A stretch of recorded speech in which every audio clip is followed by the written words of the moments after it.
Sa harap pa rin ng pinigting na kampanya kontra kriminalidad, muli nakapuntos ang Philippine National Police laban sa iligal at droga. Ito matapos makumpiska sa Maynila at nasa halos 7 milyong pisong halaga ng shabu. Si Isaiah Mirafuerte sa sentro ng balita.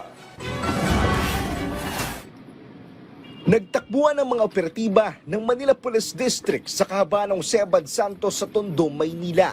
Na-corner nila ang isang tubero na rumarakit sa pagbebenta ng droga. Kumagat ang suspect sa alok ng asset na nagpanggap na bibili ng shabu. Bultuhan kung magbenta ang suspect ng kontrabando. Itong suspect po na ito kasi palipat-lipat po ito ng lugar mula Santa Ana, Manila, papuntang Caloocan hanggang sa nakarating po ng Tondo. Nasundan po namin ito siguro mahigit po 1 linggo na minamanmanan. Ayon sa PNP, kasama ang suspect sa watchlist ng Manila Police District. Nakuha sa suspect ang mahigit 1 kilo ng shabu na mahalagang aabot sa halos 7 milyong piso. Nahulihan din siya ng kalibre 38 na baril. Posibleng parokyano rin ng suspect ang kanyang katrabaho sa pagtutubero.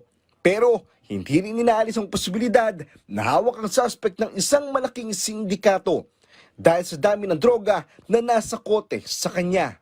Ito po kasing pagsugpo ng na illegal drugs ng mga droga na to ay hindi po kakayanin ng kapulisan o ng sino mga law enforcement kung wala pong tulong ang ating community.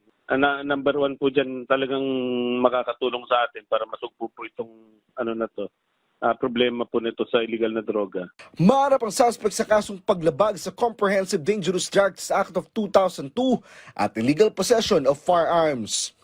Isaiah Mirafuentes para sa Pambansang TV sa Bagong Pilipinas.